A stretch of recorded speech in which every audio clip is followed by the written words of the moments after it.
जंग कीजिए अपत्यम परपत्यम भत्ते पाणे वीणे वया बच्चे आलावे सल्लावे उचाटे समाटे अंदर पासे उड़ी बजाए जंकिंची मध्य विनय परिहीनम सुहोमो बायगा तुब्बे जानो अहम न जाने स्वामी स्वामी कमंडे देव नामी सुसरमा देवजी स्वामी इच्छावे जावे इच्छामी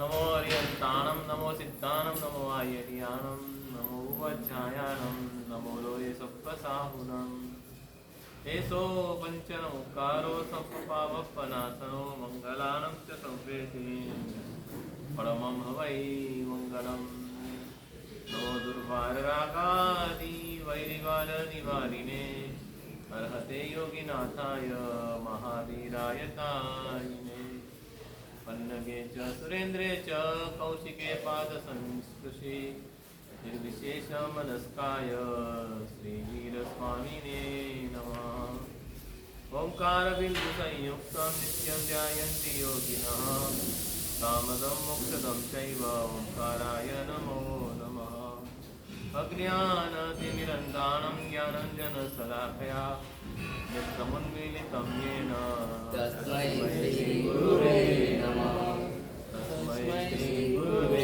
नमः आगमोद्धारकर्तारं शैलानेश प्रबोधकं ज्ञानस्थस्वर्गतं नौमि सुरीमानन्दसागरं सुरीमानन्दसागरम्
Dola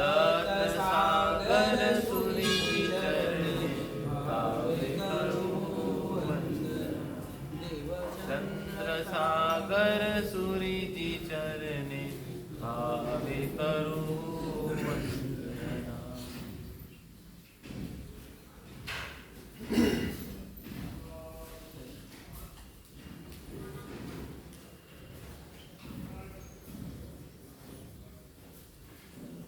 સાગરજી મહારાજ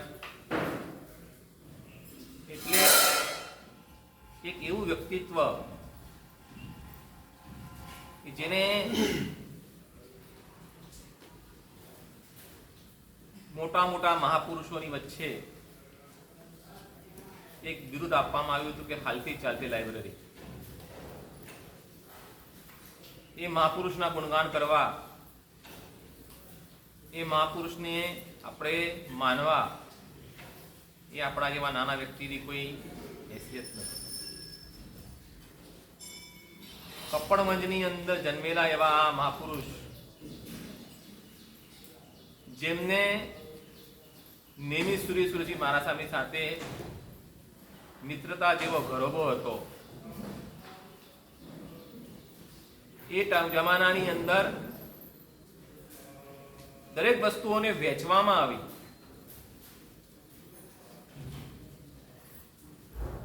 અને જ્યારે પિતા પોતે રિટાયર થવાના હોય ત્યારે પોતાના 4 દીકરા હોય તો દીકરાઓને પૂછે કે તને કઈ ફિલ્ડ જોઈએ, તને કઈ ફિલ્ડમાં તને જવું છે. તો લગભગ લોકો લગભગ જે છોકરાઓ હોય એ ફાઇનાન્સની અંદર વધારે પડતું પોતાનું માથું મારતા હોય. એટલે કે જ્યાં પૈસો મળતો હોય ત્યાં વ્યક્તિ આગળ ભાગતો હોય, બીજા ફિલ્ડની અંદર ઓછો જાય. એવી જ રીતે અહીંયા પણ દરેક કામ એ જમાનાની અંદર કરવા બહુ ઘણા મહત્વપૂર્ણ હતા. નેમી સુરેશ્વરજી મહારાજ સાહેબને એ સમયે શાસન પ્રભાવના તરીકે કરવા માટે નિયુક્ત કરવામાં આવ્યા. નીતિશ્રી મહારાજને તીર્થોદ્ધાર કરવાની અંદર આગળ વધારવામાં આવ્યા. પ્રેમસુરી મહારાજને એ જમાનાની અંદર કર્મ સિદ્ધાંતની અંદર જે લોજિક છે એની અંદર આગળ વધવામાં કહેવામાં આવ્યું. અને સાગરજી મહારાજના હોળે એમના ભાગની અંદર આગમનો વારસો, આગમની જે પરિભાષા, જ્ઞાનનું જે ફિલ્ડ હતું એ જ્ઞાનનું ફિલ્ડ સોંપવામાં આવ્યું. વિચાર કરો, પૂજ્યપાદ સાગરજી મહારાજને પોતાના ગુરુનો સંગમ, ગુરુનો સમાગમ ઓનલી ફક્ત 6 મહિના મળ્યો. ઝવેર સાગરજી મહારાજ જે મહેસાણામાં જન્મેલા, બગડાની ખડકી જે કહેવાય છે એની અંદર જન્મ લીધેલો એવા પ્રકારના ઝવેર સાગરજી મહારાજ, એમના ગુરુ મહારાજ લીંબડીમાં દીક્ષા થઈ. પરંતુ ગુરુનો સમાગમ, ગુરુનો સંગમ કેટલા મહિના? 6 મહિનાની અંદર માણસ પોતાના ગુરુની પાસેથી કેટલું ગ્રહણ કરે, કેટલું પામી શકે. ગુરુનો વિયોગ થયો, પરંતુ જતા જતા ઝવેર સાગરજી મહારાજે સાગરજી મહારાજને કીધું, એ આનંદ સાગર, તું આગમનું ધ્યાન રાખજે. બીજું કઈ કરે કે નહીં કરે ચાલશે, પણ આગમનું તું ધ્યાન રાખજે. આજથી હજારો વર્ષ પહેલા દેવર્દી ગણેશ રમાસમન થઈ ગયા. અને એ દેવર્દી ગણેશ રમાશ્રમણે આગમને પુસ્તકારૂઢ કર્યા હતા. આગમને એક બરાબર લોકો લોજિકલી સમજી શકે એના માટેની તસદી લઈને આગમ વાચનાઓ કરી હતી. એના પછીના કાળની અંદર કોઈ મહાપુરુષે હજારો વર્ષ વીતી ગયા પરંતુ આગમની વાસનાઓ થઈ નહીં. અને આ મહાપુરુષ એટલે કે પૂજ્યપાદ સાગરાનંદ સુરી મહારાજે પોતાના જીવનકાળ દરમિયાન 7 આગમ વાચનાઓ કરી. કેટલી? 7 આગમ વાચના. વિચાર કરો, આગમનો શબ્દ, આ આગમ એટલે શું? આગમનો અર્થ શું?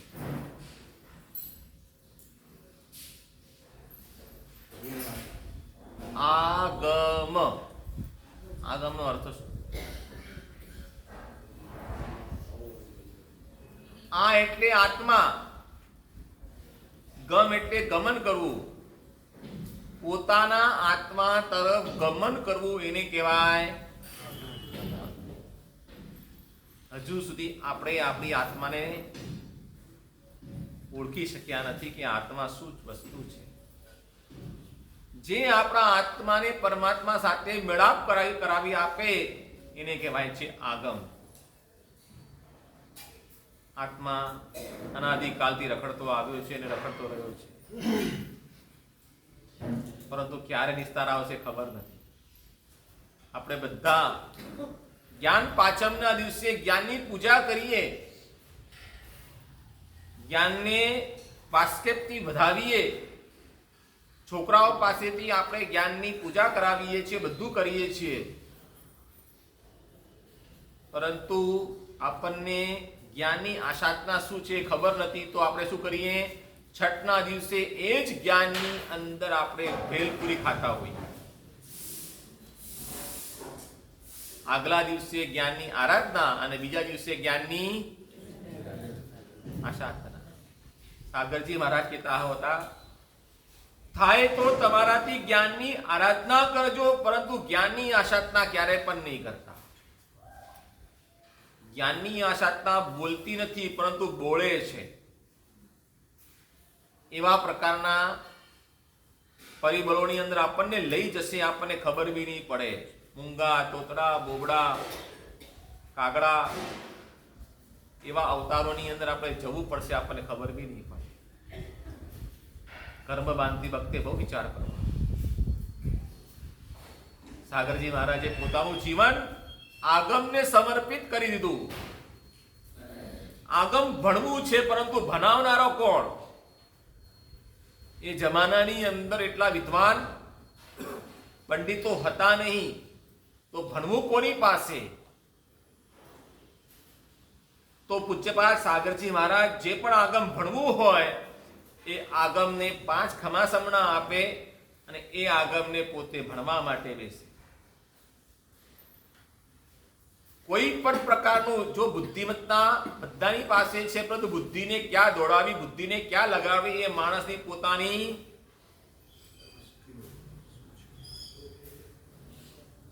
સાગરજી મહારાજે પોતાની બુદ્ધિને દોડાવી, પોતાની બુદ્ધિને આગળ વધારી, આગમની અંદર લઈ ગયા. આગમમાં ડૂબતા ગયા, ડૂબતા ગયા, ડૂબતા ગયા, ડૂબતા ગયા. આગમની અંદર આગળ વધતા ગયા, આગમની અંદર આગળ વધતા ગયા, વધતા ગયા, વધતા ગયા, એટલા આગળ વધ્યા કે એમને વિશેષણ મળ્યું આગમોદ્ધારક. આજે અમારો જે સમુદાય ઓળખાય છે એના કોના નામથી ઓળખાય છે? સાગરજી મહારાજ તો ઠીક છે, પરંતુ આગમોદ્ધારક નામથી ઓળખાય છે. કોઈ અમને પૂછે કયા સમુદાયના છો, અમે શું કહીએ? આગમોદ્ધારકના સમુદાય.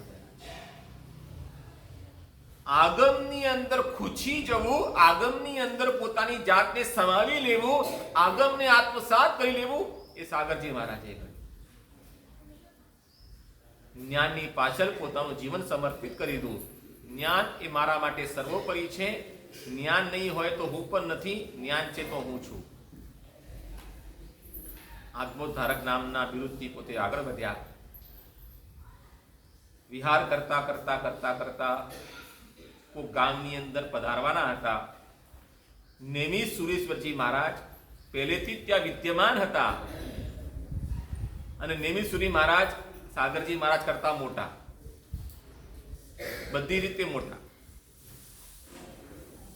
નેમી સુરી મહારાજ પોતાના શિષ્યોને કહે છે, સાગરનો દરિયો આવી રહ્યો છે, જ્ઞાનનો દરિયો આવી રહ્યો છે, જેટલું લૂંટાય એટલું લૂંટી લેજો. વારે ઘડીએ આપણને મોકો મળશે. જ્ઞાનનો દરિયો સાક્ષાત આપણી પાસે આવી રહ્યો છે. જેટલું લૂંટવું હોય એટલું લૂંટી લેજો. અહીંયા રોજ વાણીનો વરસાદ થાય છે. રોજ મહાસેન મહારાજ આપણે પન્યાજી મહારાજ આપણને રોજ વાણી ફરમાવે છે. પરંતુ એની અંદર ભીંજાવા વાળા કેટલા? તમારા સંઘના સભ્યો કેટલા? વિનોદભાઈ કેટલા છે?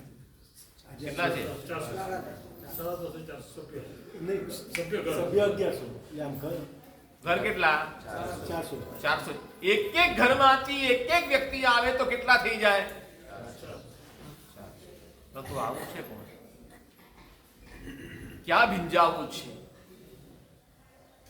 પરંતુ જ્યારે આ વાત આવે ત્યારે કેવું પડે કે નહીં, સાગરજી મહારાજની પાસેથી જ્ઞાન લેવા માટે નેમિસુરી મહારાજ પોતાના શિષ્યોને કહે છે, જ્ઞાનનો દરિયો આવી રહ્યો છે, જેટલું લૂંટાય એટલું લૂંટી. સાગરજી મહારાજ આવ્યા, નેમિસુરી મહારાજની સાથે બેસ્યા, બધી વાર્તાલાપ થઈ, જ્ઞાન ગોષ્ઠીઓ થવા માંડી, જ્ઞાનની ચર્ચાઓ થવા માંડી. જેટલા દિવસ સાગરજી મહારાજ રોકાયા, રોજ સાધુઓને વાંચના આપતા હતા, રોજ સાધુઓને આગમની બાબતમાં સમજાવતા હતા. વિહારનો દિવસ આવી ગયો, વિહાર કરવાના દિવસો આવી ગયા, એટલે કે વિહાર કરવાનો છે આવતીકાલે. આગલા દિવસે સાગરજી મહારાજ કહે છે કે અત્યાર સુધી મેં તમને ઘણું આપ્યું, આગમની બાબતમાં ઘણું સમજાવ્યું. હવે હું તમને સવાલ કરું છું, એ સવાલનો જવાબ આપો તો હું સમજુ કે નહીં તમે બરાબર જ્ઞાન સમજ્યા છો, તમે બરાબર આગમને સમજ્યા છો. શિષ્યોએ પૂછ્યું, આપ સવાલ કરો, અમે જવાબ મારી પાસે હતો, અમે જવાબ આપી દઈશું. જવાબ આપવા માટે અમે તૈયાર છીએ. સાગરજી મહારાજે સવાલ કર્યો કે કઈ એવી વસ્તુ છે કે આપણે જોઈ શકીએ પરંતુ કેવલ જ્ઞાની ના જોઈ શકે? આપણે જોઈ શકીએ પરંતુ કોણ ના જોઈ શકે? કેવલ જ્ઞાની. આમાંથી કોઈને આવડે છે? જો છે ને, બેનોને આવડે, બેનોએ સાંભળેલું છે. સ્વપ્ન. જવાબ શું છે? સ્વપ્ન. શિષ્યો મૂંઝાયા, કોઈને જવાબ નહીં મળ્યો. બીજા દિવસે પછી સાગરજી મહારાજને પૂછવામાં આવ્યું, અમે ઘણું ગોત્યું, ઘણું સમજ્યું, ઘણું પણ કર્યું, આપણે શોધખોળ કરી, પરંતુ અમને જવાબ ન મળ્યો, જવાબ આપો. સાગરજી મહારાજ કહે છે, સપનું એવી વસ્તુ છે કે જે છદ્મસ્ત જોઈ શકે પરંતુ કેવલ જ્ઞાની જોઈ શકે નહીં. કેવલ જ્ઞાનીને ક્યારે પણ ઊંઘ આવે નહીં. ઊંઘ આવે તો સપનું પણ આવે. કેમ કે દર્શનાવર્ણીય કર્મ ખતમ થઈ ગયું હોય તો પછી માણસને ઊંઘ આવે ન આવે. માણસને ઊંઘે નહીં તો સપનું આવે ક્યાંથી? કેવલ જ્ઞાની ક્યારે ઊંઘે નહીં તો સપનું આવે ક્યાંથી? તો ઊંઘે કોણ? છદ્મસ્ત જીવો ઊંઘે ને એને સપનું આવે. આપણે જોઈ શકીએ કેમ કે આપણે કેવા છે? છદ્મસ્ત છીએ, પરંતુ કેવલ જ્ઞાની જોઈ ન શકે. એવા પ્રકારની બુદ્ધિમત્તાથી ભરેલા પૂજ્યપાદ સાગરજી મહારાજ હતા. આમ જોવા જાઓ તો જન્મદિવસ આવતીકાલે છે, 150મો જન્મદિવસ આવતીકાલે છે, પરંતુ આપણા સંઘનું આવતીકાલે પ્રોગ્રામ હોવાના હિસાબે આજે આપણે ગોઠવ્યું. 14 છે, સારો દિવસ છે, તો આવતીકાલના પ્રોગ્રામની અંદર કોઈ ડિસ્ટર્બન્સ ન થાય એટલા માટે આજે ગોઠવવું. બીજો એક પ્રસંગ સાગરજી મહારાજનો કહીને હું મારું પૂરું કરીશ, નહીં તો પછી હું બેઠો ચાલુ રાખીશ તો તમારો ટાઈમ બંધ થઈ જશે, બીજાને બોલવા જ નહીં મળે. કેરી ગાળો આવવાને હજી ટાઈમ હતો. ફાગણ મહિનો ચાલતો હતો અને કોક ગુરુ ભગવાનને શિષ્યોને કોક ઘરે ઓરવા ગયા. મુંબઈથી કોઈ વ્યક્તિ હાફૂસ કેરી લઈ આવ્યો હતો, એને કેરીનો રસ બનાવ્યો હતો અને એ ગુરુ ભગવાન તરફની અંદર કેરીનો રસ વળીને આવ્યા. હવે આખી માંડલી જે હતી, સાધુ ભગવંતોની જે માંડલી હતી, 30-35 જણાની માંડલી હતી. કેટલા લોકોની? અને રસ કેટલો હતો? 1 તરફડ. હવે સાગરજી મહારાજ પોતે શિષ્યોને કહે છે, આ તરફડીની અંદર રસ આવ્યો છે, તમારે રસ બીજાને એવી રીતે વપરાવાનો કે સામેવાળો બસ બસ કરે. શું કરે? નથી જોઈતું, નથી જોઈતું, બસ બસ બસ. શિષ્યો મૂંઝાયા, અરે યાર આ કેવું? રસ કેટલો છે? 1 તરફડી. વાપરવા વાળા કેટલા જણા છે? 35 જણા. અને સાગરજી મહારાજ કહે છે, સામે વાળો બસ બસ કે ત્યાં સુધી એને આપ્યા કરવાનું, ને બસ બંધ કરી દેવાનું. કેવી રીતે પોસિબલ હોઈ શકે? ન બને, ન થઈ શકે. બધા મૂંઝાયા, એકબીજાના મોઢા જોવા લાગ્યા.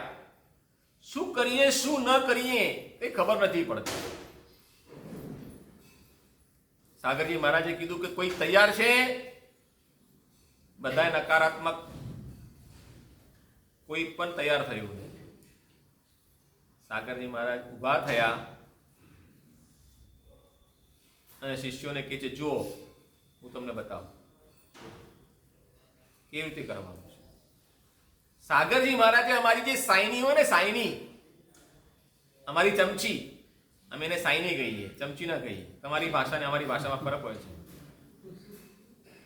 અમારા કોડવર્ડ અલગ હોય, તમારા કોડવર્ડ અલગ હોય. સાગરજી મહારાજે બધા સાધુઓને કીધું કે હથેળી ઊંચી કરો. શું કરો? હથેળી ઊંચી કરો. અને પછી સાઈનીને તરફની અંદર બોળીને એ હથેળીમાં મૂક્યા. નીચે ટીપા પડે તો માણસ શું કરે? બસ બસ બસ બસ કરે કે ના કરે? એ જવા દે. એવી રીતે સાગરજી મહારાજ બુદ્ધિમાન હતા, શિષ્યોનું પૂરેપૂરું સંભાળ કરવા વાળા હતા. આજે પણ એમનું આપણને, અમને આ સાગર સમુદાયને અથવા જીન શાસનને જે આગમ મંદિરો મળ્યા છે એ બધો જ પ્રતાપ પૂજ્યપાદ સાગરાનંદસુરી મહારાજનો છે.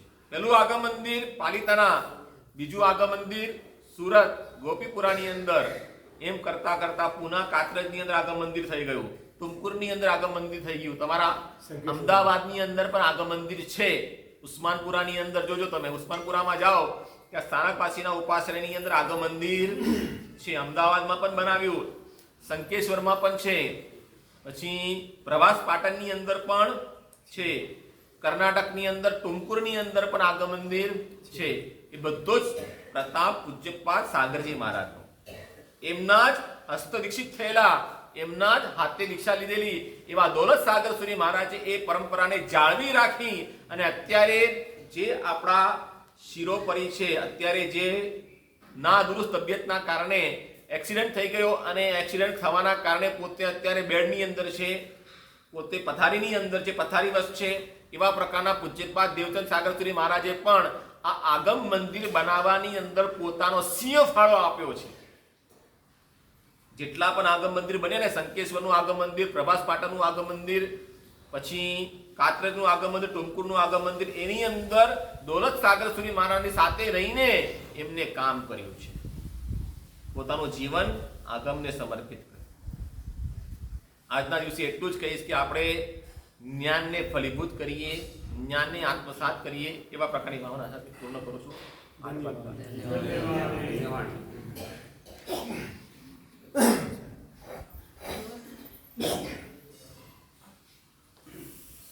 ભાગ્યશાળીઓ 5 થી 7 મિનિટમાં આપણી વાત પૂરી કરવાની છે. પછી આપણે ગુરુ ભગવંત પન્યાજી મહારાજને સાંભળવાનું.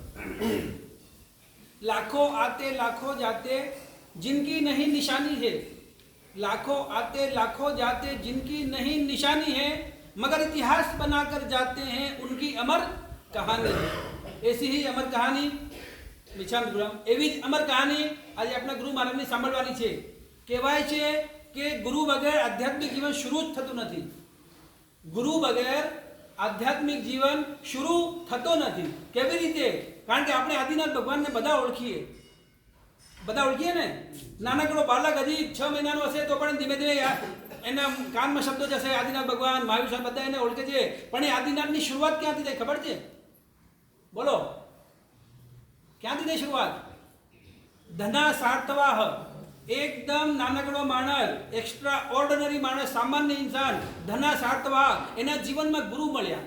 અને ગુરુ તત્વ એવો છે કે ગુરુ તત્વ કોઈને સ્પર્શી જાય તો એ પણ કંકર હોય, કંકરને પણ શંકર બનાવનાર ગુરુ. પામર એટલે કે એકદમ નીચો, એને પણ પરમ બનાવનારા ગુરુ.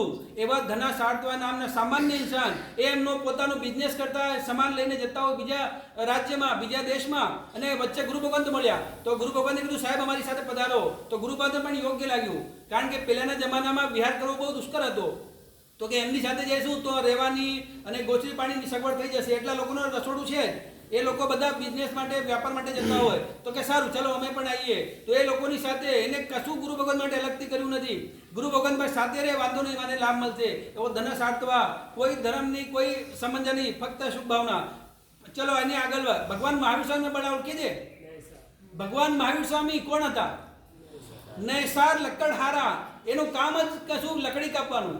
લકડી કાપે અને બેચી એનો બિઝનેસ કરે. લક્કડહારા, એ લક્કડહારા તમારે ગુજરાતીમાં શું કહેવાય મને ખબર નહીં. શું કે લક્કડહારાને? કઠિયારો. એ નાનકડો સામાન્ય ઇન્સાન, એને જીવનમાં ગુરુ મળ્યા અને છેક એનો જીવનનો પ્રોગ્રેસ થયો. ઝીરોમાંથી હીરો બન્યા, શૂન્યમાંથી સર્જન કર્યો, અને છેલ્લે પછી 24માં તીર્થંકર મહાવીર સ્વામી બન્યા. બસ એવી જ રીતે ભાગ્યશાળીઓ ગુરુ વગર જીવન શરૂ થતો નહીં. આપણા પણ આ સદીની અંદર અમુક ગુરુ ભગવંતોએ ખૂબ મોટા કામ કર્યા છે, શાસનની ધુરા સંભાળી છે. થોડાક નામો, 2-4 નામ કહી દઉં છું. પિંડવાળા વાલા પ્રેમસુરી મહારાજ, બધા ઓળખે ને? તે વખતે આ સદીની અંદર એવા મહાપુરુષ થયા કે એમને વધુમાં વધુ સાધુઓને તૈયાર કર્યા, શિક્ષા દીક્ષા કરી, આચારમાં સંપન્ન બનાવ્યા. અરે એવા પ્રેમસુરી મહારાજ સાહેબ, એમનું જીવન એ તો શુદ્ધ ચરિત્ર પાલે અને પલાવે, શુદ્ધ ચારિત્ર પાલે અને પલાવે એવા એક મહાપુરુષ હતા. એવી રીતના બીજા શાસન સમ્રાટ નેમિષુરજી મહારાજ સાહેબ હતા કે એમને શાસનની બીડા ઝડપી. તમારે અહેમદાબાદ માટે કંઈ નવું નથી, બરોબર? અહીંયા શેરીસા તીર્થ કેવો વિશાળ છે, કેવો ભવ્ય છે, પણ એ સમયમાં એમને એનો જીર્ણોદ્ધાર કરાયો. એવા તો કેટલા બધા તીર્થો છે, એવા કેટલા બધા મહાપુરુષ હતા. સાધુઓને પણ તૈયાર કર્યા, તપસ્યામાં જ્ઞાનદાનમાં આગળ વધાર્યા, સાથે સાથે શાસનો કર્યો. એવી રીતના વિજય વલ્લભ સુરીજી મહારાજ સાહેબ, એ પણ તમે નામ સાંભળ્યું ને? પંજાબ કેસરી વિજય વલ્લભ સુરીજી મહારાજ સાહેબ, એમને શું કર્યું? એમને સામાજિક ક્ષેત્રમાં ક્રાંતિ કરી. સ્કૂલ, કોલેજ, અસ્પતાલ, હોસ્પિટલ, પછી જે અપંગને જે હોય ને, ગરડા એ જે કંઈ હોય, તો એવા લોકો જીવનધારા, વૃદ્ધાશ્રમ, હોસ્પિટલ જે કંઈ પણ હોય, એ સામાજિક કાર્ય મેં ખૂબ સારું કર્યો. અને એ પણ એક પ્રકારની સારો હતો. એક બાર એક ગુરુ ભગવંત એક હોસ્પિટલમાં કોઈ કારણસર જવાનું થયું, ત્યાં ગયા. એ મુસલમાન ડાક્ટર હતો, એ ડાક્ટર મુસલમાન હતો, છતાં એને ફોટો વિજય વલ્લભ સુરીજીનો રાખેલો. તો એને પૂછવામાં આવ્યું ભાઈ આ શું? તો કે હા અમારો ઉપકારી છે. કે તમારો ઉપકારી કેવી રીતે?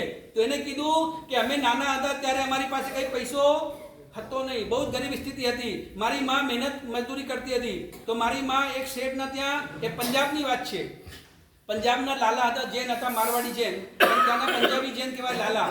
એ લાલાના ત્યાં, શેઠના ત્યાં મારી માં મજૂરી કરતી, ઝાડુ પોછા બર્તન બધું કરતી હતી. અને શેઠાણીને ખબર પડી કે છોકરો બહુ હોશિયાર છે ભણવામાં, ડાક્ટર બનવાની ઈચ્છા છે પણ પૈસા નથી. તો એ શેઠાણીએ એના ગુરુ મહારાજને વાત કરી, વિજય વલ્લભ સુરીજી મહારાજ તે વખતે ત્યાં પંજાબમાં હતા. એમને વાત કરી કે શું વાત છે? ઓહો. તો એને એને સમજાયું કે જો હું તને ભણવામાં બધી મદદ કરું, પણ તારે માંસાહાર છોડવાનું. એ છોકરો હતો જે આગળ જઈને ડાક્ટર બન્યો, એ ડાક્ટરે કીધું કંઈ વાંધો નહીં, આમ પણ મને ગમતું નથી, મને પણ આ મારીને આ માંસાહાર ગમતું નથી.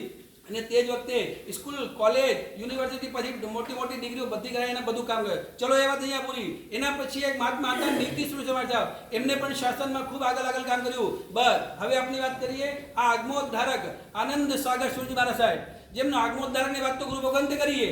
અમારા નૂતન આચાર્ય ભગવંતે એમના તમારી સામે વાત કરી છે, તો એ વાત તમને નથી લંબાવતો, પણ એ નાનપણથી જ ખૂબ જોરદાર હતા, ખૂબ એટલે કે નીડર હતા. નીડર એવા કે તે વખતે આજે 150મો જન્મદિવસ, એટલે તે વખતે 8-9 વર્ષના 10 વર્ષના બાળક હતા. તે વખતે એમનું વાત હતી, એમનો સંસારી નામ હતો હેમચંદ્ર, પિતાશ્રી મગનભાઈ અને માતા જમુના દેવી.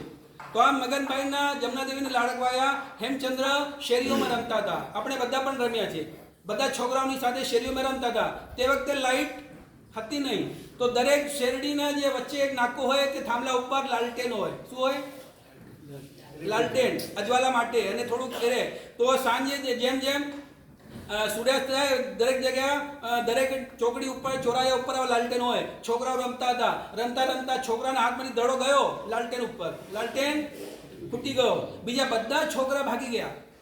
ઓછામાં ઓછા 15-20 છોકરાઓ ત્યાં આવશે, કારણ કે બીક લાગે ને, હમણાં આવશે પોલીસ વાળાઓને મારશે, કારણ કે બધાને બીક તો હોય. તો બધા છોકરા ભાગી ગયા અને આ 10 વર્ષનો છોકરો હેમચંદ્ર ત્યાં જ ઉભો રહ્યો.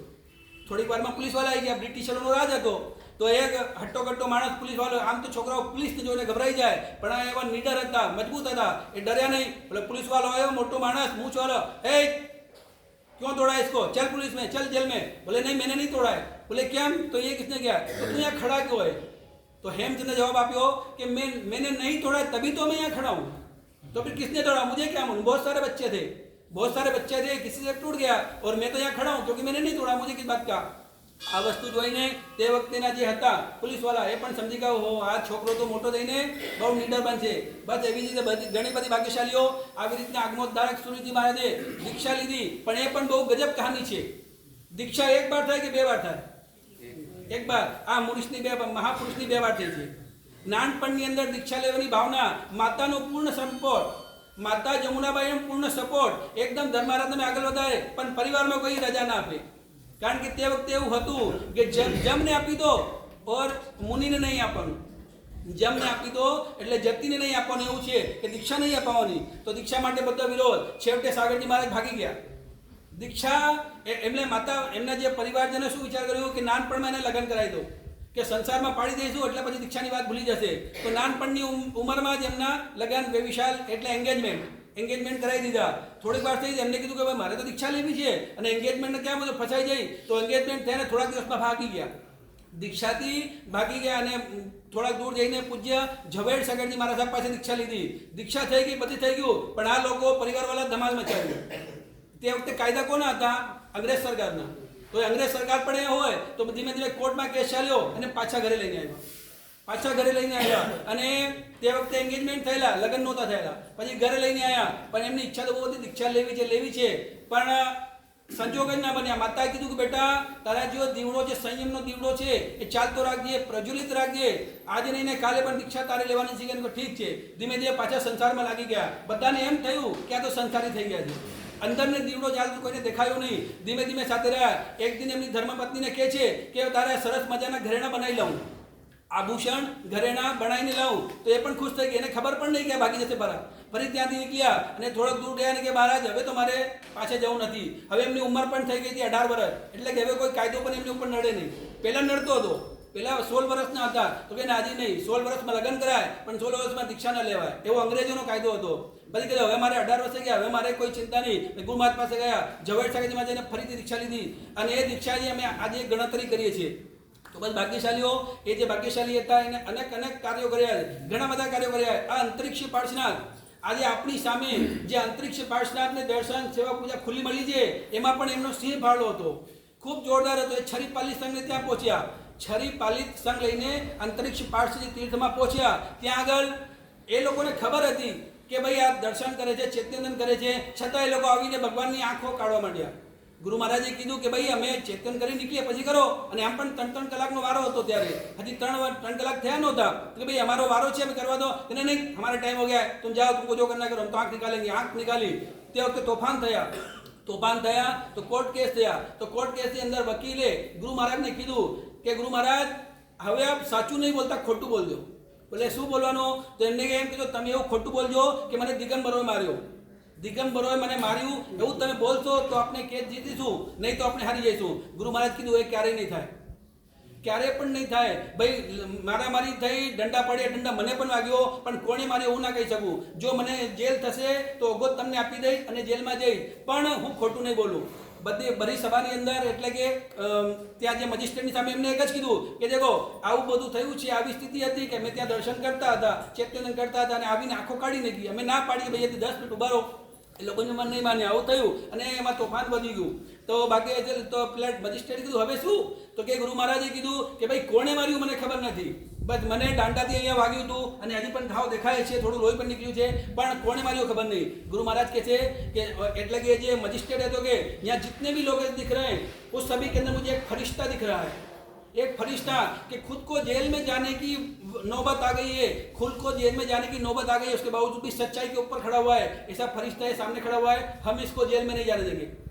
ધીમે ધીમે કેસ આગળ વધ્યો. ભાગ્યશાળીઓ એવા તો ઘણા બધા, અને મારા માટે તો વિશેષ ઉપકારી, મારા એટલે કે માલવા પ્રાંત અને જે ઇન્દોર, ઉજ્જૈન, રતલામ જે ક્ષેત્રો એના માટે आज थी 100 वर्ष पहला ये मालवा क्षेत्र के अंदर गुरु भगवान तो खूब ज ओछा मळे ज नहीं, जे पण होय आज मळे ठरायो ने आ गुरु भगवान तो मळे ने बधा देरावासी पण एम ज जता रह्या.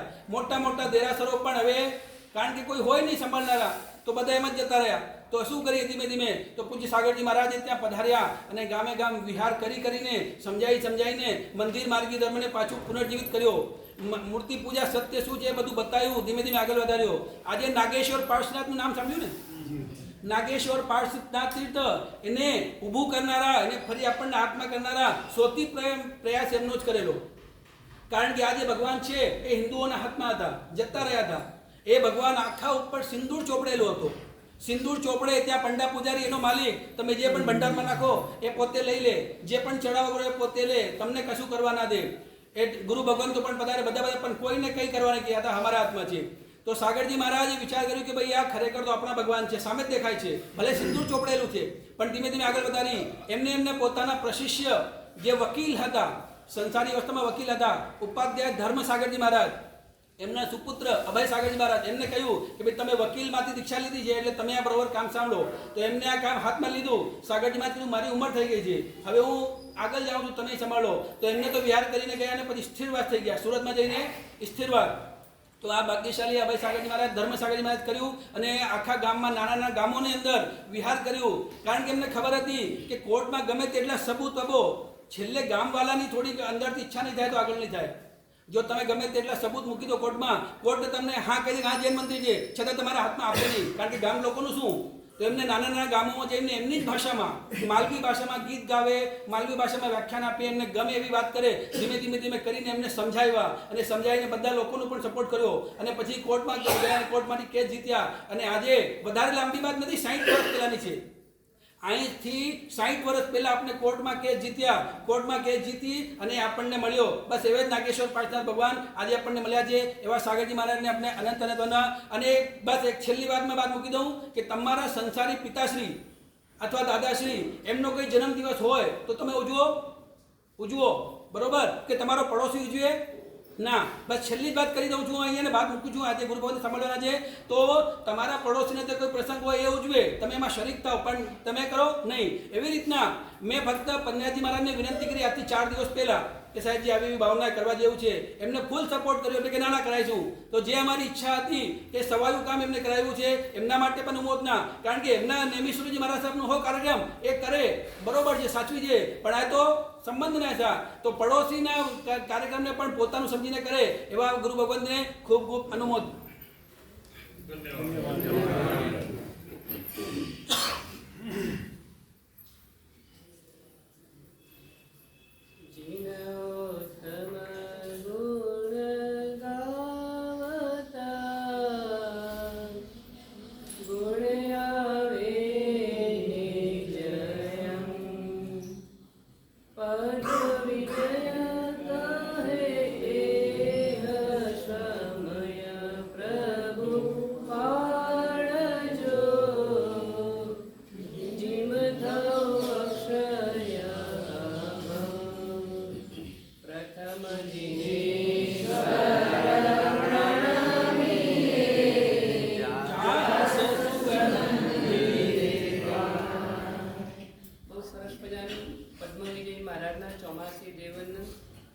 દેવવંદનની અંદરમાં ઋષભદેવ પરમાત્માનું પ્રથમ દેવવંદન, એના સ્તવનની છેલ્લી પંક્તિઓ છે. બહુ સરસ વાત કરી છે. જીન ઉત્તમ ગુણ ગાવતા ગુણે આવે નિજયમ. બજારની અંદરમાં ક્યાંય તમને ગુણ નહીં મળે, ગુણી મળશે. ગુણ એકલા ક્યારે પણ માર્કેટમાં વેચાતા નથી હોતા. જ્યારે પણ ગુણની તમારે પ્રાપ્તિ કરવી છે તો ગુણિયલની પાસે ગુણ મળે છે. ગુણ ગુણિયલ વ્યક્તિની અંદરમાં રહેલા હોય છે. તે ગુણની પ્રાપ્તિ કઈ રીતના થાય? આ મનુષ્યનો જે ભાવ પ્રાપ્ત થયો છે ને, એ શેના માટે થયો છે? દોષોને દૂર કરવા માટે અને ગુણોને ખીલવવાને માટે મળે છે. દોષોને દૂર કરવા છે, ગુણોને પ્રાપ્ત કરવાના છે. સંસારને છોડવો છે, ધર્મને પકડવાનો છે. પાટિયાને પકડવાનું છે ને પથ્થરની શિલાને છોડી દેવાની છે. તમે વાતો કરી ભૂલ ન થાય કે પાટિયું નાનકડું જોઈને પથ્થરની શિલાને પકડી લઈએ ને તો ડૂબી જવાય. એક શ્રીમંતનો છોકરો હતો, મનીષનું નામ હતું. આમાં નામ ફેરફાર થાય એવો નથી, એટલે મનીષ જ નામ હતું એનું.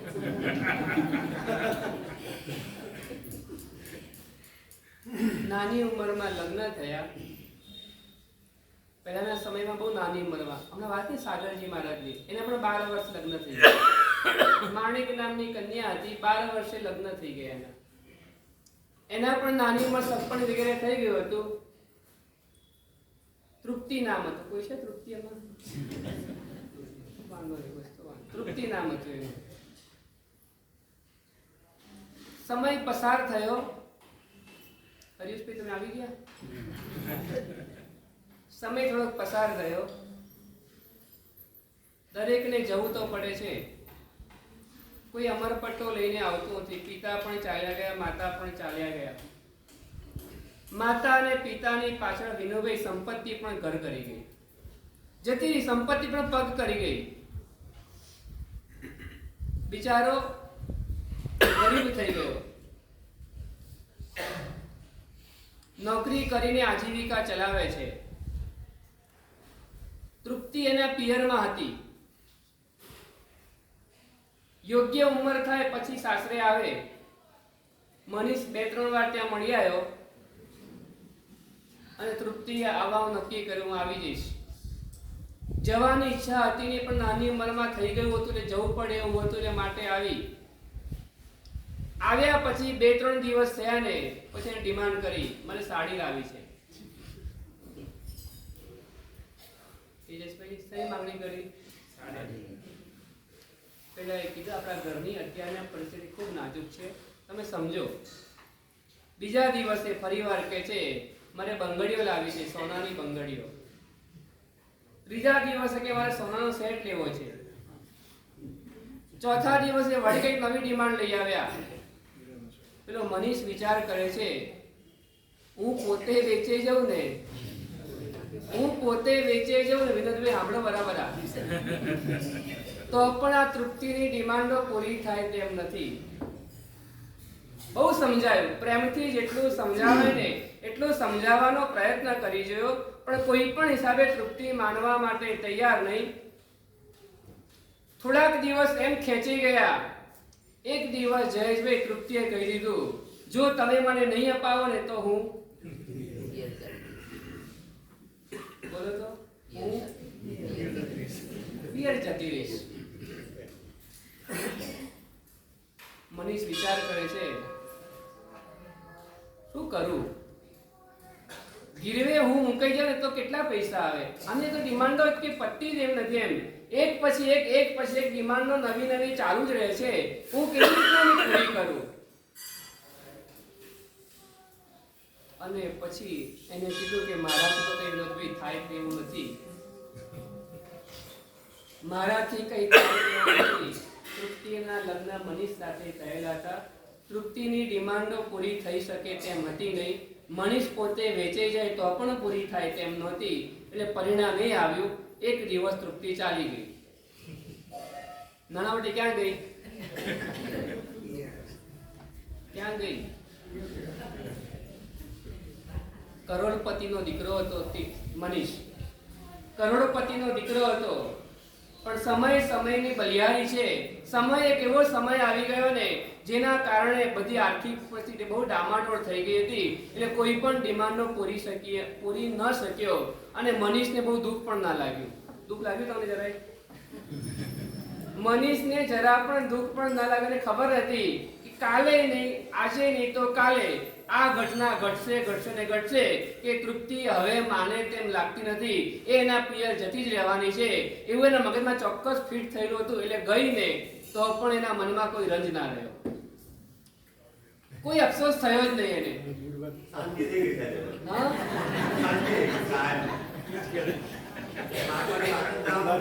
એ જ કહું છું તમને.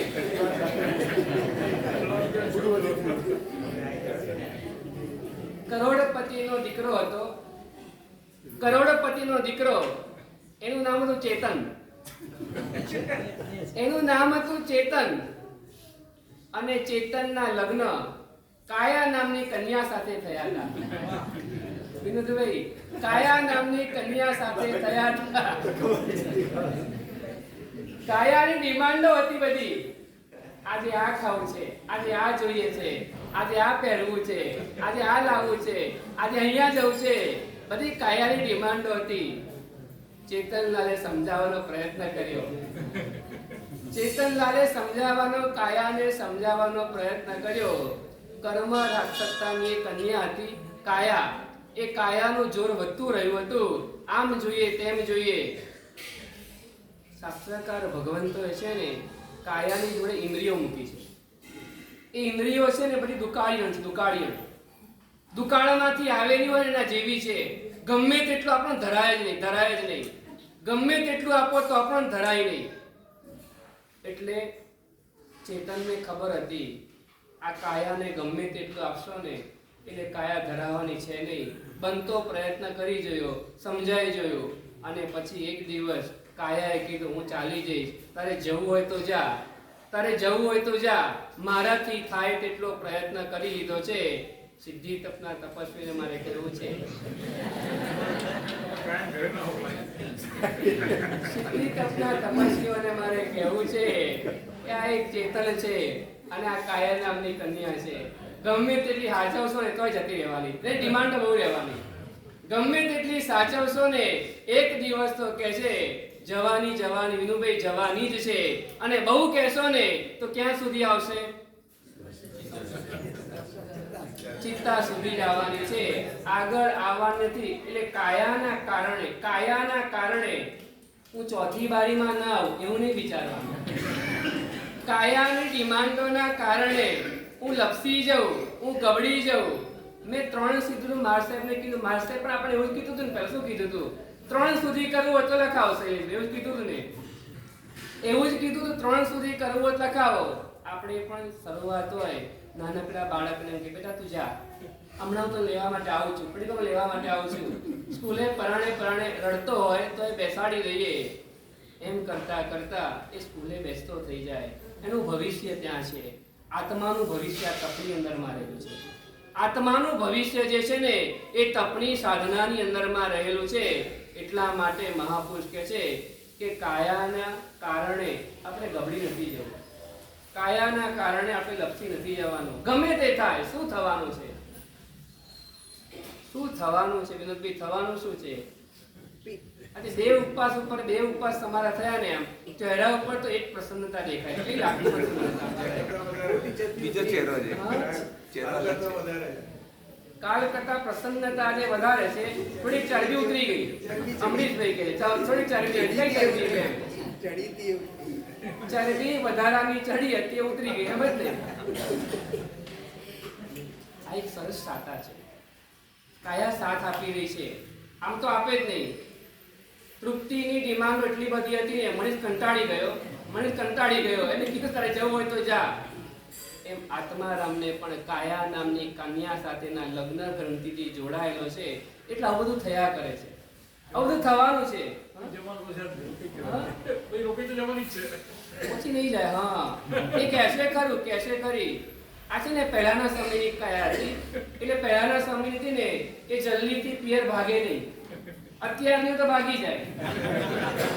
આ તો આપણી જૂની છે. જૂની એટલે કેટલી જૂની ખબર તમને? અનાદિકાળની, 60 વર્ષની નહીં, અનાદિકાળની આ જૂની છે. ક્યાંક તેજસ હોય, ક્યાંક કાર્મણ હોય, ક્યાંક ઔદારિક તેજસ ને કાર્મણ હોય, તો તેજસ કાર્મણ ને વૈક્રી હોય તો અનાદિકાળથી આપણી જોડે રહેલી છે ને એ ક્યાંય ગઈ જ નથી. ક્યાંય ગઈ નથી. જાય ને બહુ જાય ને ઔદારિક જાય, બહુ છે તો ઔદારિક જાય. તેજસ ને કાર્બન તો કે છે અનંત કાળથી વળગાડેલી છે, એને આપણે દૂર કરવાની છે. એ દૂર કરીને આપણે આપણી સંપત્તિને પ્રાપ્ત કરવા માટેનો એક અવસર એટલે સિદ્ધિ તપની સાધના આપણને મળી છે. સાધના મળી છે આપણને.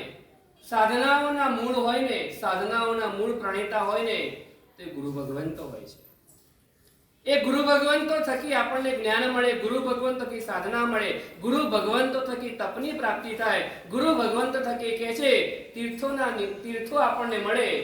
એ ગુરુ ભગવંતોને આભારી હોય છે. તો આજનો એક મંગળ દિવસ, આમ તો આવતીકાલે છે પણ આજે આપણે ગોઠવ્યો છે. આજનો એક મંગળ દિવસ. સાગરજી મહારાજ શાસનની અંદરમાં બહુ સરસ વાતો કરી. શાસનની અંદરમાં અલગ અલગ વ્યક્તિઓએ અલગ અલગ કાર્યોને સંભાળેલા છે. એ સમય એવો હતો કે ભારતભરની અંદરમાં 15 થી 20 સાધુ હોય. 15 થી 20 સાધુ હોય. બુટેરાજી મહારાજ થયા ને માત્ર 13 સાધુ ભગવંત ભારતભરની અંદરમાં, ખાલી 13 સાધુ ભગવંતો. એ 13 સાધુ ભગવંતો હોવાના કારણે બુટેરાજી મહારાજે અલગ અલગ ક્ષેત્રોની અંદરમાં અલગ અલગ ગુરુ ભગવંતોને સોંપેલા હતા. પંજાબ આત્મારામજી મહારાજને સોંપ્યું, વૃદ્ધિચંદ્રજી મહારાજને સૌરાષ્ટ્ર સોંપ્યું, મૂળચંદજી મહારાજને અમદાવાદ સોંપ્યું, નીતિ વિજય મહારાજને ખંભાત અને હાલાર સોંપેલું. એ બીજા નીતિ વિજય મહારાજ ખાંતિ વિજય એને જામનગર પટ્ટો સોંપેલો હતો ને. આવી રીતના અલગ અલગ મહાપુરુષોને સુરત અને ખંભાત નીતિ વિજય મહારાજને, ખાંતિ વિજય મહારાજને જામનગર અને હાલાર સોંપેલું હતું. આવી રીતના અલગ અલગ ક્ષેત્રો એ ગુરુ ભગવંતોએ તે ગુરુ ભગવંતોએ પોતાના અંતિમ શ્વાસ પણ લગભગ એ ભૂમિની અંદરમાં છોડ્યા, ટકાવી રાખ્યું, શાસનને બચાવી રાખ્યું. યતિઓના જોરની અંદરમાં પ્રભુના શાસનને વફાદારી પૂર્વક એ 7 મહાપુરુષોએ 7 ક્ષેત્રો સોંપેલા ને ટકાવી રાખ્યા. ત્યાર પછી થયા એમની પરંપરાઓની અંદરમાં થયા. વૃદ્ધિચંદ્રજી મહારાજની પરંપરામાં શાસન સમ્રાટ આવ્યા.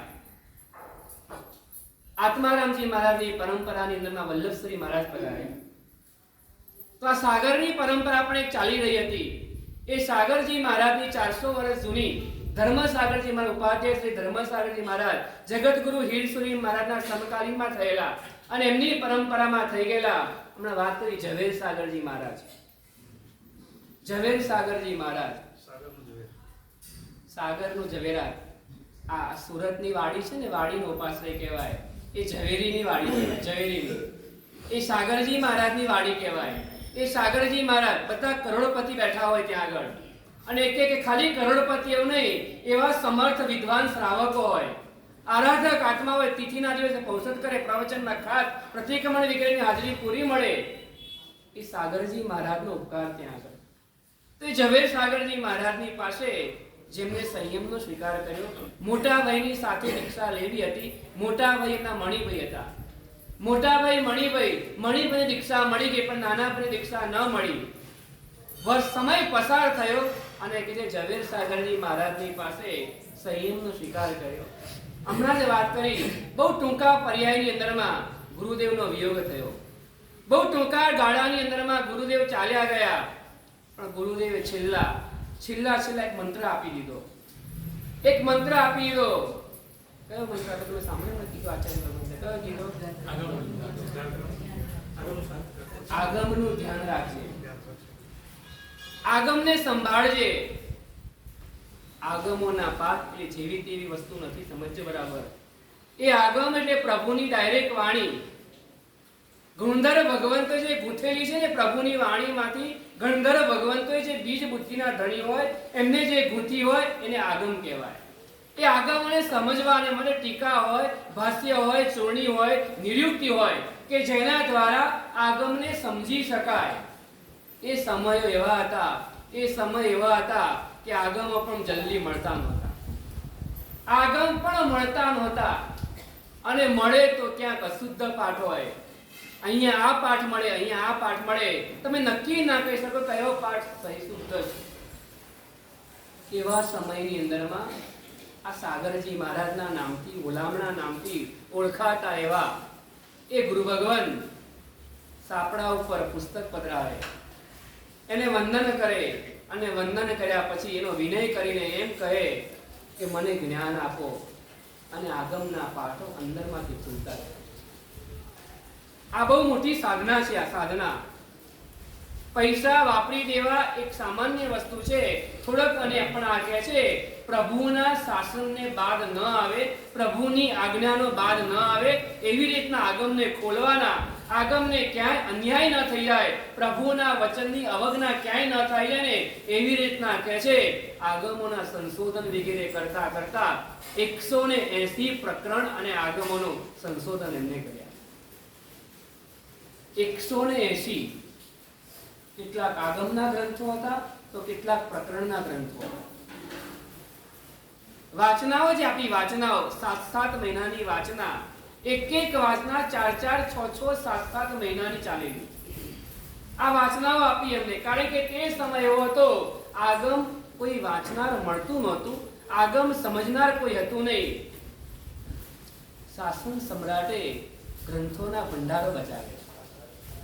ત્રાજવાની અંદરમાં પૈસા મૂકવાના એક બાજુ અને બીજી બાજુ ગ્રંથોના પાના, જે કઈ ફાટેલા તૂટેલા, જે કઈ અડધા હોય, આખા હોય, જે કઈ પણ હોય ને એવી રીતના લોકો વેચતા હતા. શાસન સમ્રાટ કે આનું અવમૂલ્યન થઈ રહ્યું છે અને એમણે તે સમયની અંદરમાં કીધું કેવી રીતના વેચવાના, તો કે શ્લોક પ્રમાણે વેચવાના. એક શ્લોકનો 1 રૂપિયો એક્ઝામ્પલ હોય તો એ શ્લોક જેટલા હોય તે પ્રમાણે પૈસા આપવાના. પૈસા આપણા વધારે જાય, પૈસા આપણા વધારે જાય. ત્રાજવાની અંદર પૈસા ઓછા પૈસામાં મળી જાય, પણ કહે છે જ્ઞાનનું અવમૂલ્યન પણ ન થવું જોઈએ. તે વખતની અંદરમાં હજારો પ્રતોને એમને બચાવી છે. હજારો પ્રતોને બચાવવાનું કાર્ય એ શાસન સમ્રાટશ્રીએ કર્યું ને એમની પરંપરાની અંદરમાં થયેલા ગુરુ ભગવંતોએ એ ગ્રંથોને પ્રકાશમાં લાવ્યા. એ ગ્રંથોને પ્રકાશનની અંદર હરિપ્રદશ્રી મહારાજના ગ્રંથો હોય, મહોપાધ્યાય શ્રી યશોવિજયજી મહારાજના હોય, કલિકાળ સર્વજ્ઞ ભગવંતા હોય ને એ ગ્રંથોને પ્રકાશનમાં લાવવાનું શ્રેય હોય ને તો એ શાસન સમ્રાટ શ્રીને આભારી છે. એમ આગમોના શુદ્ધ પાઠોને સમાજની અંદરમાં, સંઘની અંદરમાં જેમને પ્રસ્તુત કર્યા હોય ને તો એ સાગરજી મહારાજનું કાર્ય છે. બહુ અઘરું કાર્ય હતું, બહુ કઠિન કાર્ય હતું ને છતાં પણ કહે છે એ સાગરજી મહારાજે આ ભગીરથ કાર્ય પોતાના જીવનકાળ દરમિયાન, હમણાં સ્તુતિ બોલ્યા ને બહુ સરસ હતી સ્તુતિ, ચરણાંબુજે, ચરણની અંદરમાં ભક્તો હોય, હૃદયની અંદરમાં પરમાત્મા હોય, હાથમાં શાસ્ત્ર હોય, મુખની અંદરમાં શારદા હોય, આંખોમાં નિર્વિકારતા હોય, નાભી કમલની અંદરમાં નૌકાર હોય. એક ક્ષેત્રની અંદરમાં નથી ગયા. એમને આખી જિંદગી આગમોના સંશોધનની અંદરમાં કામ કર્યું. કોર્ટની અંદરમાં ઉભા રહેવાનો વિનોદભાઈ વારો આવ્યો ને તો કોર્ટની અંદરમાં પ્રૂફ રીડિંગ ચાલુ હોય. એમ થોડીક વાર રિસેસ પડે, વચ્ચેનો ગાળો હોય ને, કોર્ટની અંદરમાં ગયા વચ્ચેનો ગાળો સમય મળે ને તો ઝાડ નીચે બેસીને પણ કહે છે એમના સંશોધનનું કાર્ય ચાલુ હતું. 1 મિનિટનો સમય પણ ખોટો બગાડતા નહોતા.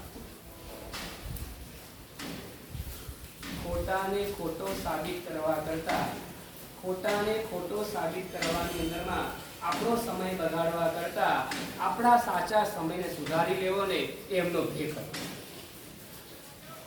એમના ભેખ હતો ખોટાને ખોટો સાબિત કરવામાં મારો સાચો સમય ખોટો કરવો નથી. ખોટાને ખોટો સાબિત કરવાની અંદરમાં મારો સાચો સમય મારે ખોટો કરવો નથી ને એ એમના જીવનનો મુદ્રા લેખ હતો. ગમે ત્યારે જુઓ ને એમના હાથમાં ગ્રંથોના પાના રહેલા હોય. આ બહુ શુષ્ક વિષય છે. આ શુષ્ક વિષય છે. મંદિરમાં બેસી રહો ને મજા આવે, 2 કલાક 4 કલાક જાય ને મજા આવે, પણ 2 કલાકનું વ્યાખ્યાન હોય ને આમ થવા માંડે. કલાક થઈ ગયો ને અમરીશભાઈ, કલાક થઈ ગયો ને, ટાઈમ થઈ ખબર તો પડી જાય ને. આ એવો વિષય છે. આ એવા વિષયની અંદરમાં આખી જિંદગી ખર્ચી નાખી એમને. એવા ગ્રંથોની પાછળ આખી જિંદગી ખર્ચી નાખી એમને. જ્યારે આપણી પાસે આજે એ મુદ્રણ થયેલા આગમો આપણી પાસે છે. પેલા લૈયા પાસ લખાયેલા મળતા હતા આજે શુદ્ધ પાઠો સાથેના જે મુદ્રિત થયેલા આગમો છે ને એ સાગરજી મહારાજને આભારી છે. ખાલી આગમોની ગ્રંથોની પ્રસ્તાવનાની અંદરમાં 15,000 શ્લોક 15,000 શ્લોક પ્રમાણ ખાલી પ્રસ્તાવનાઓ લખેલી છે એમની. ખાલી પ્રસ્તાવનાઓ. આ કરવું આ એમનો જીવનનું મુદ્રાલેખ હતો. ગુરુનું વચન હતું. ગુરુના વચનના સહારે એ ચાલતા રહ્યા. શાસન સમ્રાટની પાસે ભગવતીના યોગોદ્વન કર્યા. આગળ વધીને કમલસુરી મહારાજની પાસે આચાર્ય પદવીનો સ્વીકાર કર્યો અને સાગરાનંદ સુરી મહારાજ બન્યા. આ બધું તો બહુ સરસ થયું, પણ કહે છે ખેદ સુધી ઘણીવાર એવું બનતું હોય કે છેલ્લો સમય જ્યારે આવે, છેલ્લો સમય એ બહુ મહત્વનો હોય. એ સરવાળો કહેવાય. જિંદગીનો સરવાળો છેલ્લો સમય કહેવાય. સાગરજી મહારાજે આખી જિંદગી જ્યાં સુધી શરીરે સાથ આપ્યો ને, જ્યાં સુધી શરીરમાં કસ હતો ને, ત્યાં સુધી એમને આગમની પાછળ ખર્ચ્યું કર્યું. આપણે એટલું જ કહીએ છીએ, જ્યાં સુધી શરીરમાં કસ છે ને, જ્યાં સુધી શરીર સાથ આપી રહ્યું હોય ને, ત્યાં સુધી નહીં કહેતો હું. તો ખાલી એટલું જ કહું છું વિનોદભાઈ, એટલું જ કહું છું. ખાલી ભાદરવા સુદ ચોથ સુધી એમને તો આખી જિંદગી ખર્ચી નાખી. શરીરે સાથ આપ્યો ને ત્યાં સુધી કહે છે આગમોની પાછળ જેમને જીવન પૂર્ણ સમર્પિત કરેલું હતું, એમનો છેલ્લો સમય આવ્યો. સુરતની અંદરમાં રોકાયેલા એ ઉપાશ્રયની અંદરમાં એમને લાગ્યું હવે શરીર સાથ નથી આપતું. અને એમને તે સમયની અંદરમાં પાઠ ઉપર બેસી ગયા. મુદ્રા, પદ્માસન મુદ્રાની અંદરમાં નાસિકા ઉપર એમની દ્રષ્ટિ બંને. આ એવી તસવીર છે ને, આ પ્રસિદ્ધ તસવીર છે. આ છેલ્લા સમયની તસવીર છે. આવી રીતના બેસી ગયા ધ્યાનની અંદરમાં. આ જ્ઞાનને પચાવેલું ને, એ પચાવેલા જ્ઞાનને હવે ઉપયોગ કરવાનો હતો. જે જ્ઞાન મેળવ્યું હતું ને એની પરિપક્વતા અત્યારના દેખાડવાની હતી કે આત્મા અને શરીર બંને અલગ છે. આ જે ભેદ જ્ઞાન હતું ને, બોલવું બહુ સહેલું છે, બોલ્યા પછી એને આત્મસાત કરી દેખાડવું ને એ દેખાડવાનું હતું. હવે એમને છેલ્લા 15 દિવસ સુધી અમરીશભાઈ વગર ટેકાય 15 દિવસ સુધી શરીર સાથ નહોતું આપતું ને, ત્યારની વાત કરું છું.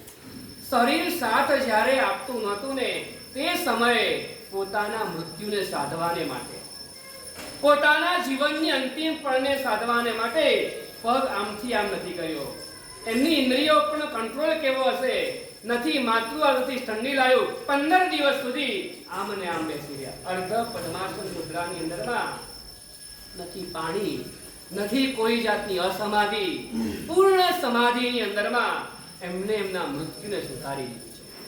અણસણ નથી કર્યું. રોજના પચખાણ, 16 ઉપવાસના પચખાણ લીધેલા.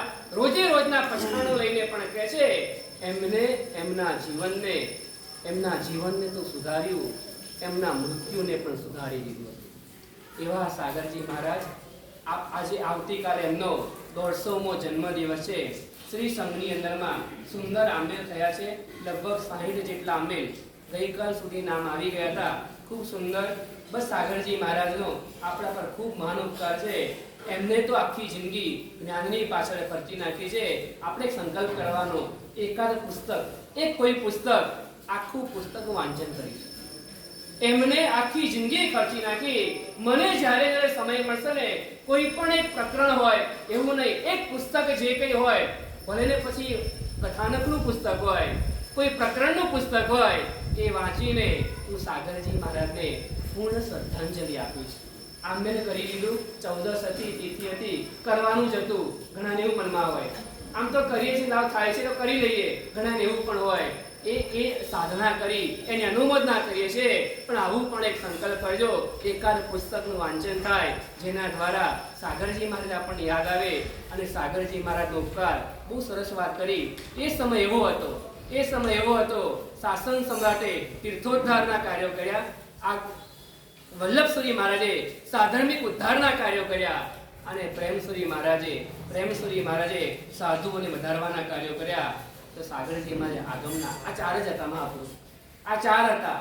બીજા બધા પછી થયા એમના એવા કાર્યો નથી જે કટોકટના સમયમાં જે કાર્યો કર્યા છે ને એ આ ચાર મહાપુરુષોએ આ ચાર પાયા આપણા શાસનના હતા જે આજે અડીખમ ઊભા છે ને એ ચાર મહાપુરુષોને આભારી છે તેમાંના એક મહાપુરુષનો આજે આપણને ગુણ કીર્તન સાંભળવા મળ્યું કરવા મળ્યું તો આપણું અહોભાગ્ય છે તો બસ આવી જ રીતના ગુણ ગાતા ગાતા આપણા જીવનની અંદરમાં પણ કંઈક અંશે ગુણોની પ્રાપ્તિ થાય એ મંગલ અભ્યર્થના સિદ્ધિ તપના તપસ્વીઓને સાકાર છે ને બરાબર એકદમ તમારે કાલે બિયાસ નથી ખબર છે યાદ જ હશે આવતીકાલે તમારે બિયાસનું છે બિયાસનું આપણે એટલા માટે કરવાનું છે કે ચોથી બારી સારી થાય કાલે બિયાસનું એટલા માટે જ કરવાનું છે કે ચોથી બારી આપણી સરસ થઈ જાય એવી ભાવના સાથે આવતીકાલે બરાબર સવારે 7:30 વાગે અને ત્યાર પછી 9 વાગે અગ્રવાલ સ્મિત પાસેથી સંગપતિ પરિવાર યશવીનભાઈ શાંતિલાલ શાહ લીલાવતીબેન શાંતિલાલ શાહ પરિવાર હસ્તે દીપ્તિબેન યશવીનભાઈ શાહ પરિવાર તરફથી જે શત્રુંજય ગિરિરાજની 9 ટૂંકની યાત્રા કરવા માટે સંઘનું પ્રયાણ અગ્રવાલ સ્મિતની ગળી પાસે બધાએ ત્યાં ભેગા થઈ જવાનું ત્યાંથી પ્રયાણ થઈ અહીંયા આવશે અને ઉપર આવ્યા પછી આપણે ગિરિરાજની મંગળ યાત્રાનો પ્રારંભ કરશું બરાબર અનુષ્ઠાન 9:30 વાગે અને સાંજના બિયાસના 4:30 વાગે બરાબર ને આવતીકાલે 27 પરિવાર જેમને શત્રુંજયનો લાભ મળ્યો છે ગયા વખતે બધા માટે ઓપન હતું આ વખતે ચાતુર્માસની અંદરમાં જેમને સહયોગી તરીકે લાભ લીધો છે ચાતુર્માસ ફંડની અંદરમાંથી 27 ડ્રો કરવામાં આવે છે એ પરિવારોએ પણ બરાબર 9 વાગે ત્યાં આવી જવાનું ઘરેથી ફળ નૈવેદ્ય અને હૃદયના ભાવ લઈને આવવાનું ચોખ્ખા કપડાં લાવવાના એની અંદર પૂજાના કપડાં નહીં હોય તો ચાલશે અહીંયા આપણે 9 ટૂંકની અંદરમાં આમ તો અત્યારના ચડાય નહીં અને તમે તપસ્વી છો એટલે બહુ ચડાઈશું નહીં તમને ખાલી એક જ ફ્લોર ચડવાનો તમારે એક જ ફ્લોર ચડવાનો છે બાકીનું બધું અમે તમને ચડાવી દઈશું એટલે આપણે ગિરિરાજની 9 ટૂંકની યાત્રા કરવાની છે અને આપણા સંઘના યુવાનોએ બહુ સરસ મજાની નાટિકા તૈયાર કરી છે સૌચન શેઠ અને સૌચન શેઠની પ્રેક્ટિસ ચાલુ છે તો એ નાટિકા પણ વચ્ચે એ પાઠ પણ લેવામાં આવશે તો આવતીકાલે બધા સ્થિરતા રાખી સમયસર પધારવાની ભાવના રાખજો